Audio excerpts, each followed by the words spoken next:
continuing story of Peyton Place.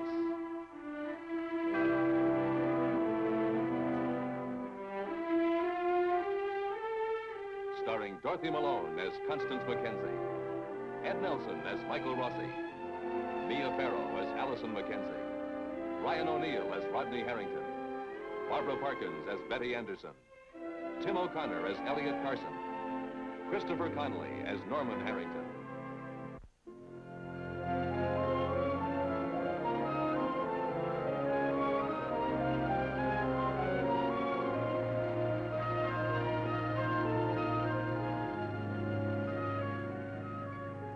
Marian Fowler has confessed that she was the unidentified driver in the hit-run accident that nearly took Allison Mackenzie's life.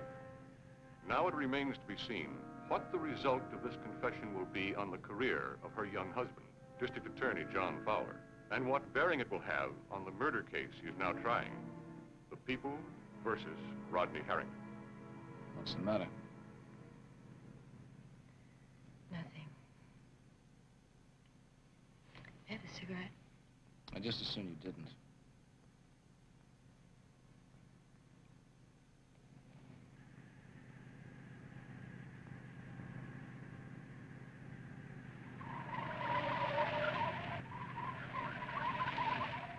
John. Don't worry, my mind's on the road, not some beach cottage. Oh, will you stop that? I told you nothing happened.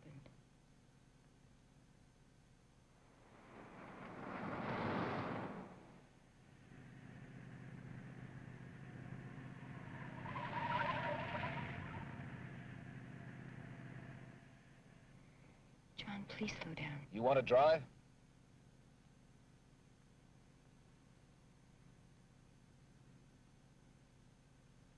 Every time I see a telephone pole or a signpost, my heart stops. And banging out a lot of angry words on that machine isn't going to do anybody any good. You can badger Fowler, and Allison won't get better a bit sooner. Thank you, Connie. Now, what makes you think I'm concerned with badgering Fowler? I'm a newspaper man, Dad. I've got a job to do, and I'm doing it. I can see it on your face. I've known the expression for a long time. The first time was at the age of 10. You'd just seen Luke Bailey kick a dog. You got very mad. You went after him for all that you were worth. Luke Bailey got hurt worse than the dog, but you almost got killed. It was worth it. For you, maybe. You got 2 broken ribs, and you spent 3 weeks in bed. Bailey was out the next day. You don't think I'm big enough to take on Fowler, eh? All I'm saying is you'll have a good life if you just stop trying to right all of the wrongs. You don't think Fowler knew anything about his wife? He must have. Can you imagine something troubling me and you're not knowing?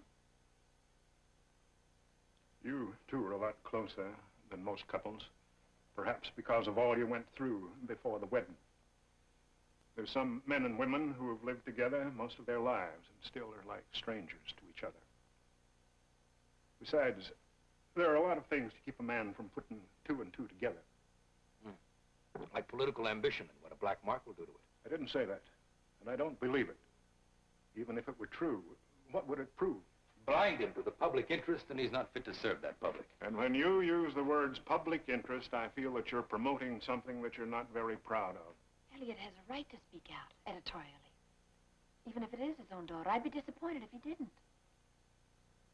How do you think I felt when Marian Fowler told me she not only hit my daughter, but went away and left her?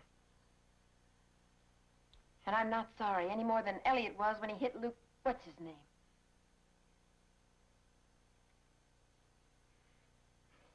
Have you finished with that thing? Yeah, help yourself.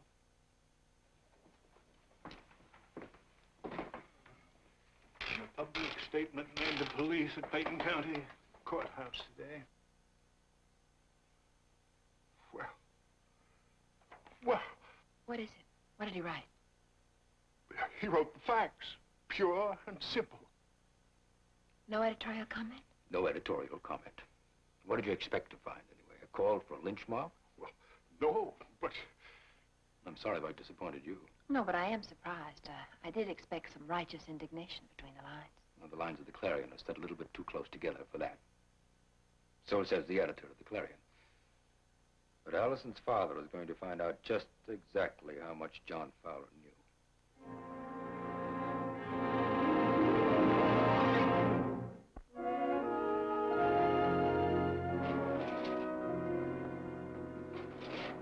Well, there it is. But you must just about have the contents memorized, don't you? A little different perspective on it now. Oh, you mean Mrs. Fowler's statement? Mm-hmm. Elliot, leave it alone, huh? Mrs. Fowler admitted she did it. Let the law take its course. What I'm wondering about is why the law didn't take its course a lot sooner. Hey, hold on now. That's hitting below the belt, isn't it? Oh, is it? Look at this garage report on the dent in Mrs. Fowler's car. Do you remember it? If it had been checked out the way all the other reports were, she'd have been found out right away. Instead, it was hustled right into the dead files and buried there. And I want to know why. Elliot, hold on, huh? Will you try to be understanding? Look, he's got a tough job, and now his wife. I wouldn't put him on the firing line. You know, he decked that young bone bender from the hospital when he barged in on him. Who, Gary? Why? I don't know. He told me he wanted to see Fowler about your daughter's case. I assume he meant the hit and run. But that's not for publication. I just want you to know the pressure he's under. He doesn't know what pressure is yet. Wait a minute, Elliot. I have waited. For me?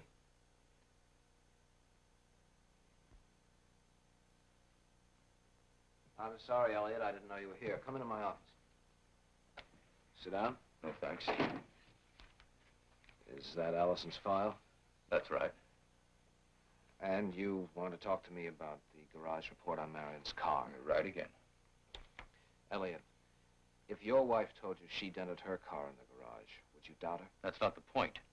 There was an all-points bulletin stating that all damaged cars had to be inspected and the owners questioned in connection with the accident. I know there was a bulletin, but my wife told me she damaged the car in the garage. And you didn't think any more about that? No. Oh, boy. You know, I read somewhere where a good trial lawyer had to be a good actor, but...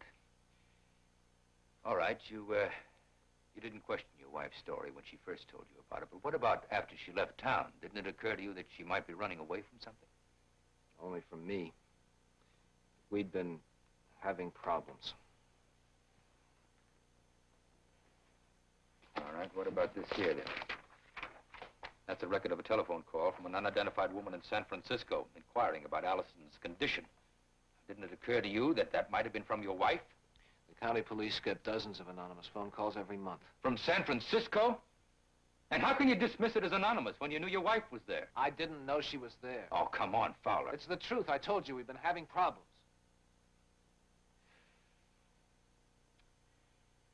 Boy, I don't know whether you're lying to me or whether you're lying to yourself. But at any rate, you don't belong behind that desk. And you don't belong in a court of law. You're entitled to your opinion. But right now, I am behind this desk. And if you'll excuse me, I have a case to prepare.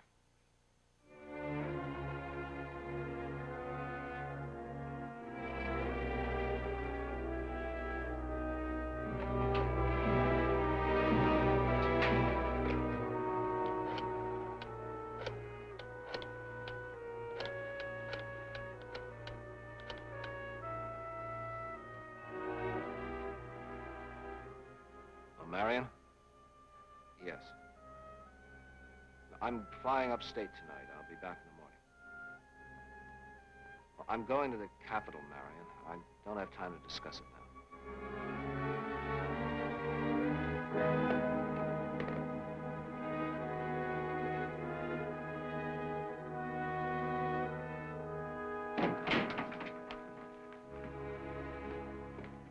You know, I'm tired of that dining room downstairs. Can we eat somewhere else tonight?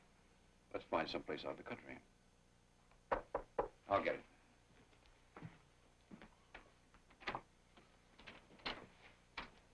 Did you hear the news about Fowler's wife? No, what about her?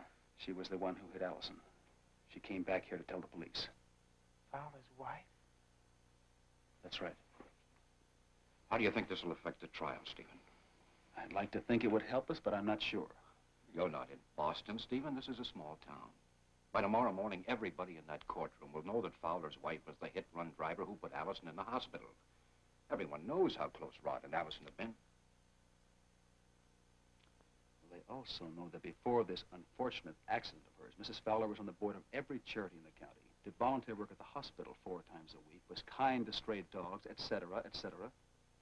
A beautiful criminal with such a strong sense of right and wrong that she returned to confess her heinous crime. Then you don't think it'll force Fowler to give up the case? Well, I don't know what to think right now. All I know is that Fowler is shrewd and capable of landing on his feet. How? I don't know. But I did feel obliged to let you both know what had happened. And I'm glad you did, Stephen. Now, it's up to you to make the jury, and if need be, the whole town, see this from our point of view. You've got to make them see the risk Fowler's taking if he stays with the case. Tell them he's putting his career on the line, and why. Is it because he wants to see justice done, or because he wants revenge on the Harringtons? Now, if they say justice, then ask him how he could overlook a criminal in his own house. You'd make an unbeatable trial lawyer, Mr. Harrington. That's beside the point. May I say something? This is all beside the point.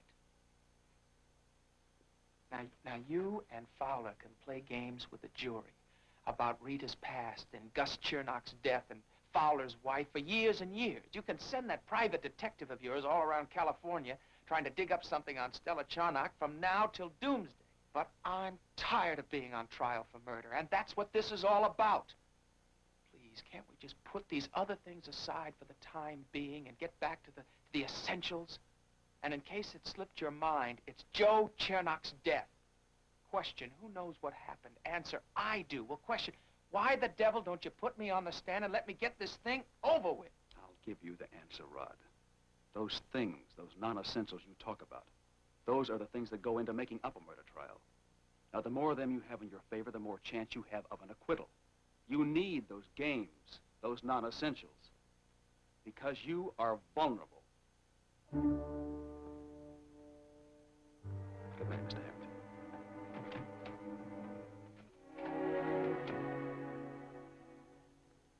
Do you agree, Dad? Do you think he's right? Yes, Rod. I do.